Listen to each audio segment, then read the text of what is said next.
Assalamualaikum warahmatullahi wabarakatuh.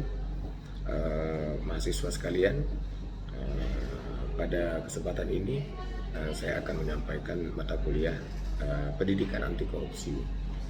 Nah, di Indonesia masalah korupsi menjadi masalah extraordinary crime, ya, termasuk kejahatan yang ekstra luar biasa karena bisa menghancurkan sendi-sendi kehidupan berbangsa dan bernegara. Dari korupsi, perilaku korupsi, maka banyak rakyat yang miskin, banyak rakyat yang tak bisa terbantu, kemudian juga mengakibatkan defisit negara. Nah, sebenarnya kita sudah dididik oleh guru-guru kita dulu di sekolah bagaimana supaya tidak korupsi, ya, mengambil hak orang lain, ya, tapi ternyata memang dalam prakteknya di perjalanan berdasarkan pengalaman, kemudian berdasarkan fakta di lapangan, banyak yang tergoda. Idealisme itu kemudian luntur disebabkan oleh kepentingan-kepentingan pribadi. Nah, makanya karena yang namanya korupsi ini menjadi masalah besar di negara kita, akhirnya pemerintah menerapkan pendidikan anti korupsi ini sebagai sebuah mata kuliah.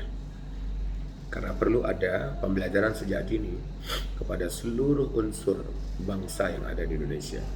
Bagaimana memahami korupsi agar tidak korupsi.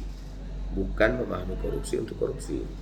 Memahami korupsi supaya tidak korupsi. Ya, dari itu maka dibuatlah pelatihan-pelatihan, kemudian dalam bentuk mata kuliah yang tujuannya supaya mahasiswa bisa memahami sejak dini tentang pendidikan anti korupsi. Bahkan saya secara pribadi itu tesis saya dulu berjudul sanksi hukum terhadap tindak pidana korupsi di Indonesia, di mana Islam juga mengatur, ya, tentang bagaimana pencurian, bagaimana ini pengkhianat yang dia dikasih amanah tapi dia tidak bisa dipercaya, ya, kemudian merugikan negara, dan pada akhirnya kita semuanya tahu bahwa itu sebuah kejahatan yang tak boleh dihindarkan, tak boleh dilakukan. Nah, jadi dari situlah kemudian kita akan mengatakan bahwa semua itu akan menjadi masalah. Ya, di pendidikan anti korupsi itu kita akan berbicara tentang etika, kemudian konsep dan sanksi, kemudian akan berbicara terkait dengan